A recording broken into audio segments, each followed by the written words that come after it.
지금 22대 국회가 개원한 지가 이제 2개월이 넘어서고 있습니다. 2개월 넘어서고 있고, 또 국회 가방위원이 활동을 시작한 국회 과학기술정보방송통신위원회가 활동을 시작한 지도 2개월. 그동안 물론 한 1개월 정도는 민주당이 방송장악사법에 골몰해서 그랬지만, 지금 지난 2개월 동안 국회는 AI 그리고 과학기술정보통신에 대한 주제에 대한 어떤 논의나 어떤 입법 노력도 하지 않았습니다. 이것은 여당의 과학기술정보통신방송위원회 간사로서 매우 송구한 일입니다. 그러나 민주당도 지금 오로지 지난 2개월 동안 MBC 이사진을 둘러싼 이런 MBC 이사진을 임기가 단 MBC 이사진을 경질하지 못하도록, 바꾸지 못하도록, 새로운 이사진을 선임하지 못하도록 하기 위해서 지난 2개월 동안 방통위를 압박하고 또 방송법을 바꾸면서까지 이렇게 무리수를 범하고 있습니다. 이 사이에 AI 문명사적 전환이라고 하고, 우리 대한민국의 미래, 우리 다음 세대의 운명이 걸린 AI 관련 지원 입법이나 또 AI가 빚어올 여러 가지 문제점을 미리 예방하는 그런 입법 노력을 다 하지 못하고 있음을 굉장히 안타깝게 생각합니다. AI에 대해서는 지금 유럽이라든가 미국, 일본, 이런 중국 같은 곳에서 지금 각국의 정말 미래가 걸린, 국가적 장래가 걸린 사업으로 집중하고 있습니다. 우리나라만, 글로벌 중추 국가를 지향하는 우리나라만 이 문제에서 지금 눈을 돌리고 있어서 마치 모래밭에 고개를 파묻고 오로지 방송 장악에만 골몰하고 있는 것 같아서 너무너무 안타깝고 국민들에게 큰 죄를 짓고 있다는 생각이 듭니다. 그리고 이 기본법 이런 내용들은 제가 구체적으로 서면으로 또 제공을 하겠습니다. 네. 뭐 말씀하셨으니까 네. 조금 추가로 네. 과방위가 아무튼 방송관계 정쟁으로 지금 정책심의나 입법위원 지금 방해받고 있는데 여기에 대해서 어떤 해법을 지금 가지고 대처를 하고 계시나요? 다시 한번 말씀해 주세요. 방송관계 정쟁으로, 그러니까 그렇죠. 방송법 둘러싼 그렇죠. 제가 필리버스터를 통해서 네. 7시간에 걸친 필리버스터를 통해서 그리고 또 우리 상임위에서 누누이 강조했지만, 지금 우리나라 우리 국제적인 공영방송의 표준이라고 보는 것은 이제 BBC입니다. 또 NHK, 또 지금 우리 언노련, 우리 민노총 산하 언노련에서도 주장하는 것은, 언론노조에서 주장하는 것도 독일식이라고 합니다. 공영방송 지배구조에 대해서. 근데 다 살펴보면 전혀 사실과 다릅니다. 이 공영방송은 기본적으로 국민의 재산인 지상파를 사용하고 있기 때문에 영국 BBC에서부터 대개는 그 공영방송, 국민의 재산을 관리하는 책임, 그걸 관리한 선량한 관리자의 책임을 다하도록 정부가 이 관리 책임을 주는데 일정한 역할을 하고 있고, 여기에 의회가 국민의 뜻을 받아서 그 의견을 묻는 방식으로 이루어지고 있습니다. 그리고 지금 우리나라 그 방송체계법이 전부 유럽과 미국의 체제랑 비슷합니다. 그렇지 않았다면 왜 민주당은 지난 5년 동안, 그리고 지금까지 7년인데 다수당이면서 여당일 때 그 법을 바꾸지 않았습니까? 스스로 자기 모순이죠. 자기 모순이고, 제가 하여튼 요지는 뭐냐면은, 지금 야당이 이렇게 MBC 박문진 이사진이 임기가 다해도 이 사람들을 지키려고 그러고 하는 이유, 또 우리가 이런 것을 용납하지 못하는 이유는 방송의 보도가 공정하지 않기 때문에 그렇습니다. 방송의 보도가 누구 편을 들어서 선거에 영향을 미치고 국정에 영향을 미치고 국회의 논의 방향에 영향을 미치는 방식으로 작용할 수 있다는 믿음, 또 작용하면 안 된다는 그런 걱정, 그런 것들이 맞물려서 지금 방송법이 치열한 논란을 빚었는데, 방송 지배 구조는 죄가 없습니다. 그건 국제적으로 보면 다 그렇게 되어 있습니다. 근데 왜 그렇게 되어 있는 걸, 그러면 당장의 자기 모순이, 왜 민주당은 자기들이 집권당인 시절에 안 했습니까? 믿는 뭐 이렇게 무리하지 않고 다 할 수 있었는데, 그때는 대통령이 거부권도 행사하지 않고 국회의 제의도 요구하지 않을 텐데 왜 안 했습니까? 자기 모순이죠. 그러니까 이게 이것 국제 표준입니다. 더 중요한 문제는 바로 공정보도. 우리나라의 공영방송과 NHK, 또 BBC, 유럽의 공영방송의 결정적인 차이점은 공정보도에 대한 준칙입니다. 우리나라도 형식적으로 있지만 지키지 않습니다. 미국의 FCC라든가 미국 FCC가 우리나라 방통위랑 똑같습니다. 방통위원도 5명이고 거기는 오히려 대통령이 다 지명하고 상원이 인준하는 것으로 되어 있습니다. 우리는 대통령 2명, 야당 2명, 여당 1명 이렇게 정해져 있고 구조가 비슷합니다. 예, 그렇게 하고 거기서 FCC 공영바도 이 방송보도 준칙의 특치 정치 프로그램은 공정성을 가장 우선적으로 강조하고 있습니다. 근데 그 공정성 면에 있어서 MBC가 지난 수년간 해왔던 보도가 공정합니까? 대통령 선거 직전에 허위 조작 뉴스로 밝혀진 허위 조작 뉴스를 아무런 검증이라든가 노력 없이 여과 없이 방송합니다. 팩트체크 노력이 없습니다. 그리고 미국 공영방송이나 유럽의 공영방송에서 강조하는 까닭은 그것이 항상 균형을 이루어야 된다. 보도 시간이라든가 또 보도의 내용도 정말 보나파이드, 라틴어로 하면 보나피데 해서 거기에 속임수가 없고 거기에 다른 계산이 없고 오로지 진실을 규명하겠다는 언론인의 충실한 의지가 반영된 게 보나파이드입니다. 그 원칙을 강조하고 있습니다. 그런데 MBC가 지난번에 그 허위 조작 뉴스를 보도할 때 자신들은 녹취록을 받아보지 못했기 때문에 못했다고 합니다. 그런데 그래 놓고도 실제로 그 다음 뉴스에는 자막에 이재명의 방송 토론을 집어넣습니다. 왜 커피 타줬습니까? 그럽니다. 이런 미필적 고의, 그리고 보나파이드 정신에 보나피데, 진실로 언론인으로서 사실 확인을 충실히 하려는 노력을 전혀 기울이지 않았습니다. 그래서 지금 여야가 걱정하고 우려하고 집착하는 것을 다 끊어버리려고 그러면은 방송이 공정하면 됩니다. 방송은 누구에게나 비판해야 됩니다. 가짜뉴스와 진짜뉴스를 5대5로 보도하라는 것이 아닙니다. 진짜뉴스와 진짜뉴스를 균형 잡게 보도하라는 겁니다. 그 문제로 해법을 해야지 방송보도 이 둘러싼 법은 헌법에 따라서 우리 당이 절대로 거부할 겁니다. 왜 그러냐면 이건 대통령 거부권이 아닙니다. 국회법에는 대통령의 거부권이라는 게 없습니다. 헌법에는 공연히 민주당이 대통령이 국회에 합의를 거절하는 것처럼 보이려고 하는 말인데 헌법에 보면은요. 헌법에는 국회 조항에서 국회가 3장이 국회입니다. 국회에서 국회의장을 선출하는 방법, 또 국회가 회의를 하는 방법이 다 있습니다. 이게 보면 이렇게 되어 있습니다. 국회 52조에는 국회의원과 정부는 법률을 제출할 수 있고 53조는 국회가 의결된 법률은 정부에 적용돼 15일 대통령이 공포합니다. 그러나 법률안에 이의가 있을 때는 대통령은 1항의 기간 내에 이의서를 붙여서 국회에 안보하도록 되어 있습니다. 재의결입니다. 이 제2 요구권입니다. 이 제2 요구는 여당한테 주로 하게 됩니다. 그런데 프랑스 같은 경우는 국회와 정부가 입법부가 행정부가 충돌하면은 행정부가 입법부를 해산할 수가 있습니다. 다 그렇습니다. 유럽의 경우는. 근데 우리는 그 권한이 없습니다. 없어서 대통령 행정부와 입법부가 충돌하는 경우에는 입법부에게 다시 한 번 더 제의해달라고 요구할 수가 있고 그 제의 요구는 제의 요구가 있을 때는 국회는 제의에 붙이고 제적의원 과반수의 출석과 출석의원 3분의 2 이상의 찬성으로 되면은 통과되게 되어 있습니다. 요지는 뭐냐면은 민주당은 자기들이 단순 다수결로 다 모든 것을 다 할 수 있다 생각하지만 우리 헌법의 정신은 100석 이상 가진 소수당은 여기에 대해 제2 요구권을 통해서 재의결권을 통해서 민주당의 입법 폭주를 막을 수가 있게 돼 있어요. 이게 헌법의 장치입니다. 이 헌법의 장치에 따라서 우리는 재의결을 대통령이 요구를 할 것이고 대통령이 재의결을 요구해 오면은 제의를 해서 다시 협상을 하든지 아니면은 또 부결시킬 겁니다. 그래서 민주당은 이런 현실을 알아야 됩니다. 그리고 제가 봤겠지만 이게 국민의 방송은 국민에게 돌려줘야 됩니다. 지금은 누구의 방송입니까? 저는 감히 이야기하자 노영 방송입니다.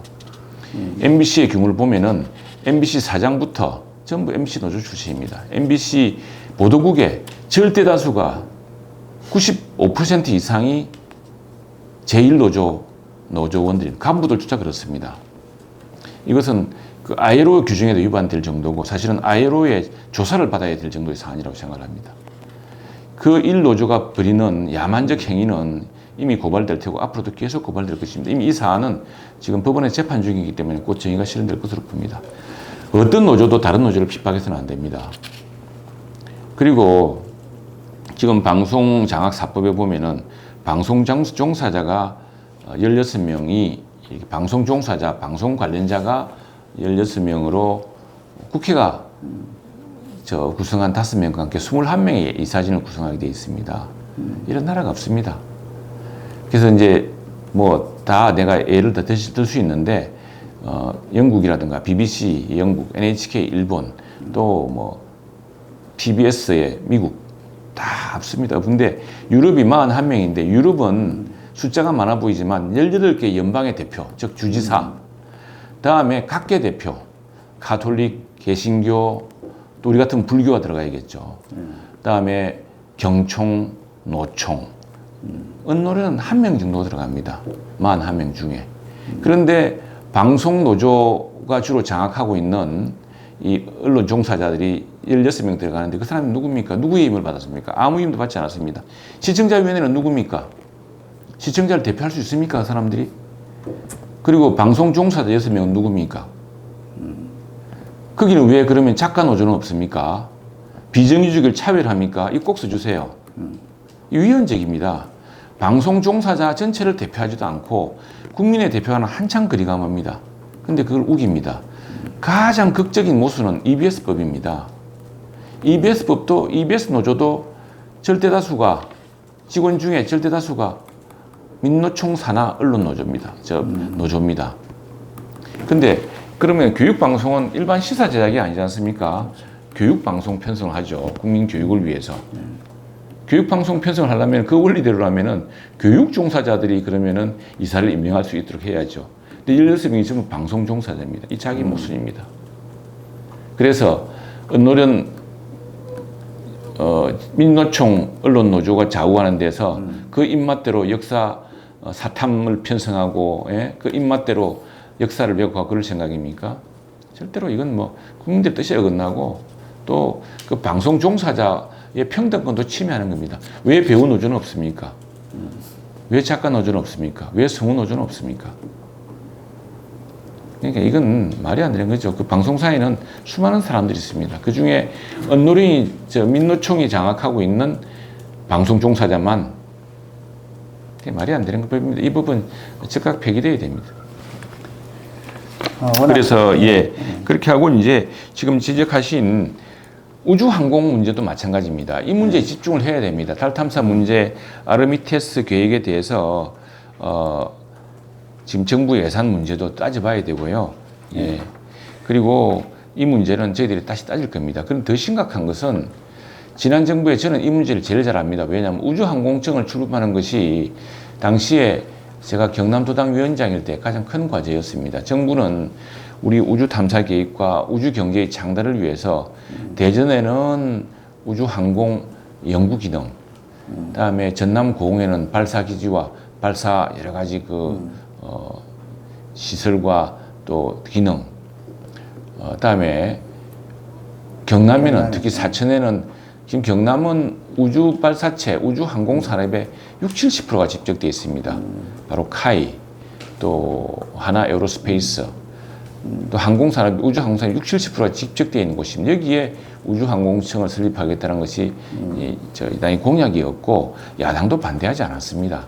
그리고 왜냐하면 우주 경제는 삼각체제이기 때문에 해야 되는데 고흥, 대전은 다 추진되고 있는데 유독 경남의 우주항공청만 설립해주지 않으려고 했습니다. 왜 그렇습니까? 그때 이동관 방통위원장의 그 거치 문제를 우주항공청 문제랑 연결시켰습니다. 방송 3법 개정 문제와 연결을 시켰습니다. 그래서 이걸 진전을 안 시켰습니다. 우선에 민주당이 그래서 이거를 좀 분리를 해야 되고요. 그래서 저는 이렇게 방송 지배 구조에 민주당이 집착할 것 같으면은 방송특별위원회를 별도로 하나 만들었으면 좋겠습니다.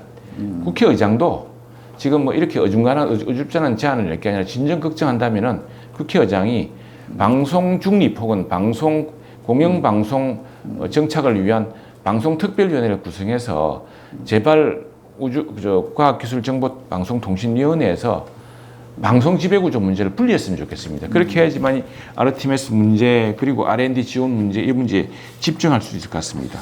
R&D 지원 시스템의 핵심 문제는 이번에 8월 8일 날 곧 과학기술정보통신부 장관 후보자 청문회에서 저희들이 본격적으로 묻고 우리 정부의 의지를 따져 물을 것입니다. 그리고 정부가 의지를 갖고 특히 새로 취임할 과학기술정보통신부 장관이 이 점에 대해서 하도록 하겠습니다. 원전 정책 관련한 꼭 한번 짚어주셔야 될 것 같은데 네. 문재인 정부의 원전 정책이 굉장히 탈원전 정책에 굉장히 문제가 많았다 이런 지적들이 많았고 네. 또 윤석열 정부에서는 지금 원전 다시 해야 된다 네. 이런 쪽으로 기조가 많이 바뀌었는데 원전 여야간 정책 방향성이 지금 많이 다르잖아요. 네, 지금 AI 문명사의 대전환을 맞고 있는 AI 시대가 되면서 빅테크조차 에너지 어떻게 하면은 전기 에너지를 제대로 확보할 수 있을까에 집중하고 있습니다.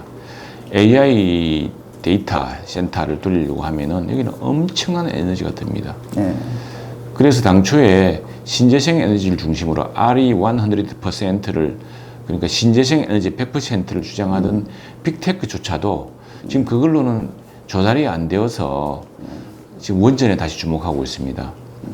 그리고 또 하나 문제는 함께 탈탄소의 문제, 무탄소 에너지원이 중요해졌습니다. 지금 이렇게 해서는 석탄 발전이라든가 LNG 발전이라든가 이런 다른 발전들, 심지어 신재생 에너지 발전도 신재생 에너지 기기를 만들어내는 과정에서 수많은 탄소를 배출합니다. 탄소를 2050년까지 우리가 목표로 한 수준으로 감축하기 위해서는 그래서 넷제로를 달성하기 위해서는 무탄소 에너지이 절실합니다. 그렇게 해서 제일 좋은 것은 신재생 에너지인데 신재생 에너지는 그 가능성 때문에 이게 충분치가 않습니다. 그래서 그 빅테크조차도 중국조차도 원전에 다시 돌아왔어요. 원전의 문제는 그동안은 그 원전의 위험성 문제였는데 지금 원전은 외부의 전기 가동이 중단되면은 원전 내에 그 원자로가 온도가 높아져서 폭발하는 문제가 있습니다. 그것이 이제 후쿠시마 문제였고 체르노빌의 문제였습니다. 새로 짓는 원전, 특히 SMR 같은 경우 또 빌 게이츠 같은 경우는 원전이 외부 전원이 공급이 중단되면은 바로 자체적으로 식게 되어 있는 그런 원전으로 안전한 원전으로 구성됩니다. 그리고 더욱이 SMR 같은 경우는 소형 모듈 원전 같은 경우는 이 대형 원전이 아니라 작은 원전으로 설치가 간편하고 언제든지 그 전기 공급을 위한 국가적인 엄청난 비용이 드는 그리드 성충만 없이 거기가 필요한 곳에서 바로 지어서 전력을 공급하는 또 에너지를 새롭게 각광받고 있습니다. 그런 걸 각광받게 하고 우리가 가능한 한 무탄소 에너지를 확충하기 위해서 신재생에도 더 많은 노력을 기울일 겁니다. 그래서 지금 벌써 우리 남해안 지역에 우리 마산 주변 지역에 보면은 전 세계 풍력 산업의 중심이 되었습니다.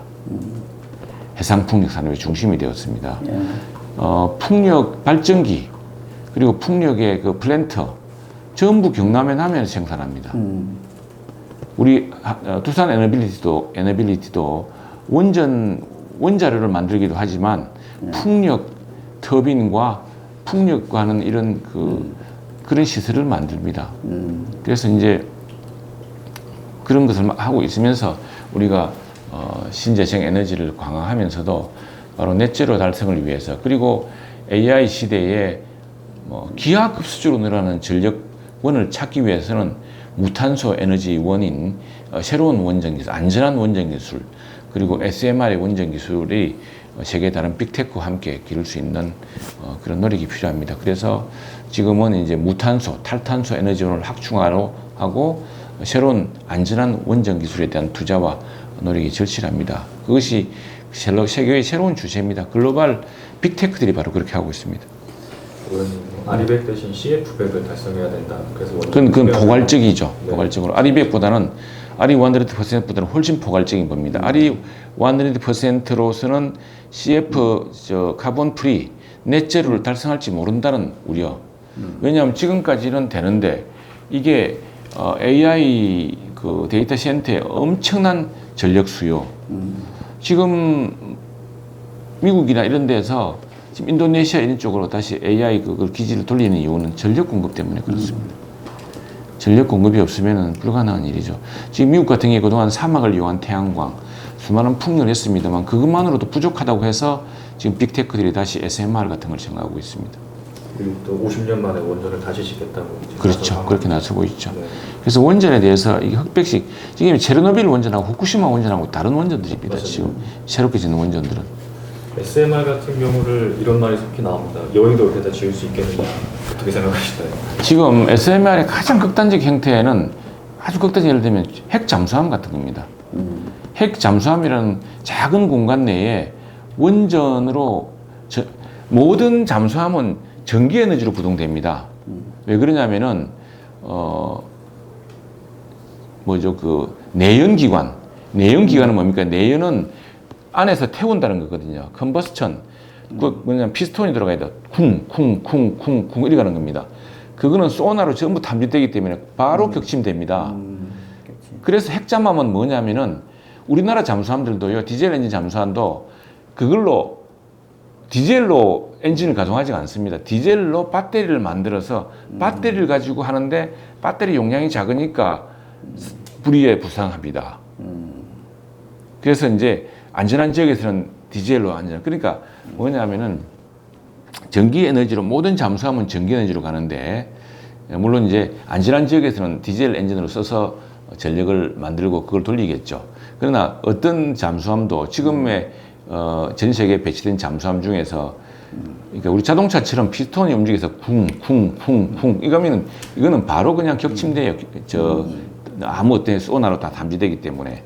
그래서 다 전기로 가는데 원전은 뭐 몇 개월 또 1년 내내 잠항할 수 있습니다. 왜? 원자력 잠수함은. 원자력 잠수함으로 원자력으로 전기도 만들고 그 전기로 산소도 만들고 물도 만들기 때문에 그렇죠. 그러니까 자그마한 원자력 발전소를 싣고 다닙니다. 원자력 잠수함은. 그래도 안전하지 않습니까? 예. 그런 것들을 좀 비유하고 싶습니다. 물론 이제 철저한 안전장치 있어야겠죠. 그리고 그 자체가 여기에서 일정한 시기가 달성되면은 또 철거도 쉬워요. 맞습니다. 예, 예. 여의도에도 네, 그런 가정적인 질문은 하지 말아야죠. 제가 원전 그거보다 더한 폐쇄된 공간에서 그런 식으로 제목 보려고 생각하면 안 됩니다. 예.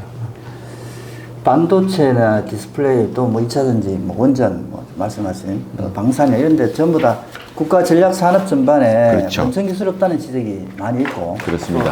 또 의원실에서도 지금 전략 산업 원천 기술 확보를 위한 예. 특별법 제정 그렇습니다. 진행이라고 들었는데요. 예. 어떤 지금 부분이 법 발의했습니다. 예. 이게 전 세계가 지금 보조금 경쟁 아닙니까? 이 보조금 때문에 우리나라 기업도 가고 있습니다. 그런데 우리나라는 지금 정부 예산, R&D 예산에 지난번 감축 사태에서 보듯이 복지 재원, 뭐 써야 될 예산이 많습니다. 국방 재원, 특히 복지에 많이 쓰고 있습니다. 우리가 복지 재원은 늘어났습니다. 지난 문재인 정부 때보다 우리가 두텁게 옛날처럼 100만 원씩 있으면 나눠주진 않지만 필요한 사람에게 두텁게 주는 방식으로 바꿨습니다. 한정된 재원에서 우리가 복지원을 쓸 수가 없고 했어 보니까 지난번 R&D 예산안도 일괄적으로 감축되는 일이 있었는데 그럴 수밖에 없는 것이 우리는 중규모 개방 경제이기 때문에 이 달러를 찍어낼 수도 없고 또 국채를 막 발행할 수도 없습니다. 국채를 많이 발행하면 무슨 문제가 생기냐면은 국채를 발행하면 그 경제학에서 이야기하는 구축 효과, 즉 크라우딩 아웃 이펙트가 생겨서 그러니까 정부가 보통 정부들은 이제 정부 예산이 부족하고 세수가 부족하면 국채를 발행해서 일단 돈을 씁니다. 그리고 나중에 세수가 많이 들을 때 갚아주면 되는데 지금 그 국채가 굉장히 비율이 높습니다. 그래서 이전에 지난 정부의 홍남기 부총리 예. 마지막 부총리가 걱정할 만큼 우리가 부채 수준이 높습니다. 그건 제가 그 당시에 국회 예결위원으로서 야당 의원 질의에 홍 부총리가 굉장히 걱정할 정도라고 해서 여야가 깜짝 놀랐습니다. 그 당시에 매일경제, 한국경제 대스특필하게 됐습니다. 그게 왜 그런 거 하니까 이런 삼중구가 있죠. 우선 국채를 발행하게 될 경우에 국채 이자가 국채를 발행하려면 또 경기가 아니고 국채가 이렇게 쉽게 안 팔립니다. 그럼 국채 이자 높여줍니다.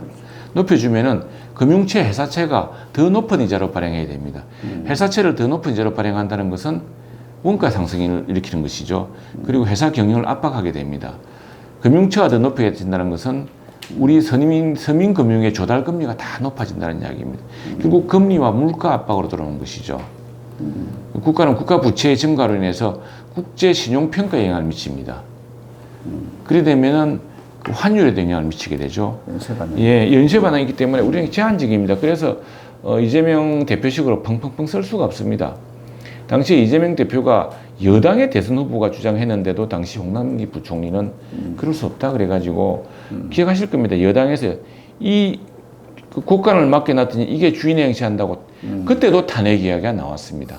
그거 한번 똑똑히 찾아보십시오. 그 정도로 이 문제는 좀 심각하고요. 그래서 우리가 발행한 법안은 뭐냐면은 지금 우리가 보조금도 줄 수가 없고 국가 세금으로 충분한 재원을 확보할 수 없으니까 사실 미국하고 이런 나라하고 경쟁이 안 됩니다. 우리 시장도 작지요. 또 보조금도 줄 수가 없고 또 세금도 깎아주려고 하니 부자 감세라고 해서 뭐 민주당이 저렇게 공세를 하니 그것도 제한적입니다. 그럴 경우에 비교적 우리가 공공기금들이 많습니다. 이 공공기금들이 외국으로 투자하는데 이 공공기금에 대해서는 부동산, 에너지와 자원개발 사업도 투자하게 되어 있습니다, 지금. 그리고 항공기 선박 취득도 가능하게 되어 있습니다. 근데 유독 첨단 전략 사업. 우리 국가의 운명이 걸려 있고 우리 국가가 가장 외국을 앞설 수 있는 기술. 그래서 외국의 국부펀드는 투자할 수 있는 기술에 우리는 투자를 못하도록 되어 있습니다. 그렇다고 그걸 투자를 강제하는 게 아닙니다. 그 다 투자 직격 심사를 거쳐야죠. 그걸 이렇게 한다면은 우리 국가 첨단 전략 산업의 경쟁력도 재원도 늘어나니까 경쟁력이 높아질 뿐 아니라 이 투자 성과에 따른 연기금 규모 증대 효과까지 거둘 수가 있겠죠. 일석이조. 예. 그래서 지금 이 K-칩스법으로는 부족합니다. 그래서 첨단 전략 산업 육성 공공기금 투자 촉진법 또 연기금도 여기에 대해서 연기금의 투자 판단에 따라서 이미 이것보다 더 투자에 신중해야 될 것까지도 열어놓고 있거든요. 근데 이거 그렇게 열어놓은 까닭은 투자 심사를 다 하기 때문에 그렇습니다. 그래서 외국의 국부펀드까지도 투자할 만큼 이 첨단 기술이라고 한다면은 우리도 이제 그 제한을 풀어서 공공 재원으로 투자를 해야 우리 국내 기업도 국내의 첨단 전략 산업도 키울 수가 있고 그 투자 성과도 우리가 배분받아서 연기금이라든가 공공기금이 규모가 확충되겠죠. 내용 좋은 것 같은데 야당 쪽 반응이나 뭐 호응이나 이런 것 야당도 아마 이제 이 협의를 하게 되면은 네. 찬성할 거라고 봅니다. 이 문제에 대해서. 그런데 이제 그러면 부자 감세 툴로 뭐 또는 연기금에 대해서 연기금을 보호해야 됩니다, 우리가. 그래서 함부로 해서는 안 되는 측면도 있거든요. 그 적절성을 같이 따져서 연기금이 자율적인 판단으로 하되 지금은 자율적인 판단을 아예 못하도록 막아놨거든요. 예, 그 제한 허들을 없애겠다는 겁니다. 그 단통법에 관해서는 우리 산업부 우리 이상진 기자가 이거는 제가 서면으로 답변을 드리겠습니다. 지금 시간도 없을 뿐 아니라 좀 엄밀한 우리 당의 입장이 있었기 때문에 개인적으로도 좀 신중하게 해야 되니까요. 이건 당의 일관된 입장이 있습니다. 일관된 입장과 제가 다르지 않습니다. 의원님 아까 말씀을 드렸던 연기금 활용 방안이 최근에 뭐 현대차그룹이라든가 이런 자동차 모빌리티 포함해서 롯데케미칼의 화학 그리고 뭐 하나솔루션의 태양광 전부 다 이제 미국 현지에다 공장을 짓고 있어요. 보조금. 그렇습니다. 예. 미국의 리쇼어링이 심해지고 있는 거죠. 그렇죠. 그 해결 방안으로 그러면 의원님께서는 그렇습니다. 연기금이 유일하다고 좀 보십니까? 연기금하고 우리 이제 그렇죠. 그런 거하고 그다음에 이제 국민연금 같은 경우도 외국의 국부펀드가 투자한 것이라면은 왜냐하면 국내 투자 재원이 자 지금 재원의 부족으로 정부 재정으로 하기 어렵습니다. 예. 그리고 또 하나는 지금 세금을 낮추기도 어려워요. 부자 감세의 주장이 하도 드시니까. 그런데 그것만으로는 투자가 안 되거든요. 예. 투자라는 건 성과 뒤에 세금이 문제되는 거지. 그 수익에 세금이 붙는 거지. 수익도 안 나는 단계에서는 세금을 하기 어려우니까. 그래서 이제 이 문제는 그 연기금 투자위원회에 적절한 평가를 거쳐서 이게 첨단 전략 산업이 한다면은 저는 연기금도 좋고 또 첨단 육성에 좋다고 생각합니다. 그 재원이 큽니다. 우리도 연기금 투자 규모가 엄청나게 많거든요. 맞습니다. 예. 그 특별법의 어떤 이름 어떤 그게 첨단 전략 산업 육성 공공기금 투자 촉진법입니다. 예. 국가 첨단 전략 산업 경쟁력 강화 및 보호에 관한 특별조치법 일부 개정 법률안입니다. 이 법이 재정법안이 아니라 법안이 있습니다. 거기에 이제 추가하는 거죠. 우리 첨단 전략 산업을. 그것도 AI 뭐 이렇게 이런 것들을 추가하는 겁니다. 단통부 관련은 뭐 따로 정리. 예, 그렇게 하겠습니다. 예. 네이버와 카카오 뭐 얘기만 좀 하시면 될 것 같아요. 예. 지금 포탈이 뭐 글로벌 빅테크들이 이제 위협을 많이 하고 있는데, 이래서 지금 포탈 시장 잠시 원인가 뭐 이에 대해서 뭐 직접적 방안 뭐 이런 것들이 좀 있는지 궁금해서 여쭤봅니다. 지금 이제 한편으로는 우리 지난번에 그 라인 사태에서 경험하지 않았습니까? 이게 전 세계적인 경쟁이고 전 세계적으로 또 사브린, 그러니까 자기 나라들만에 또 이렇게 가겠다고 합니다. 그래서 사브린 클라우드, 지금 KT에서도 이제 신경을 쓰고 있죠. 그 사브린 클라우드 이제 국가마다 국가적 이익을 위한 이런 어떤 노력과 함께. 근데 기본적으로는 이게 그 경쟁력의 문제니까 이 소비자 선택의 또 문제이기도 하거든요. 우리가 구글이라든가 뭐 마이크로소프트의 그 클라우드를 쓰지 말라고 강제할 수가 없습니다. 근데 당장 검색을 해보면은 네이버 검색과 구글 검색이 달라져. 그래서 자꾸 검색이 넘어가는 겁니다. 검색에 대한 투자가 우리는 좀 소홀하죠. 우리는. 반면에 네이버 같은 경우는 사실은 국내 뉴스, 지금 폴리뉴스 같은 뉴스 이런 걸 갖다가 자기들이 가두리 양식을 해가지고 수익을 많이 얻고 있습니다. 그런 모델은 구글 같은 건 안 하거든요.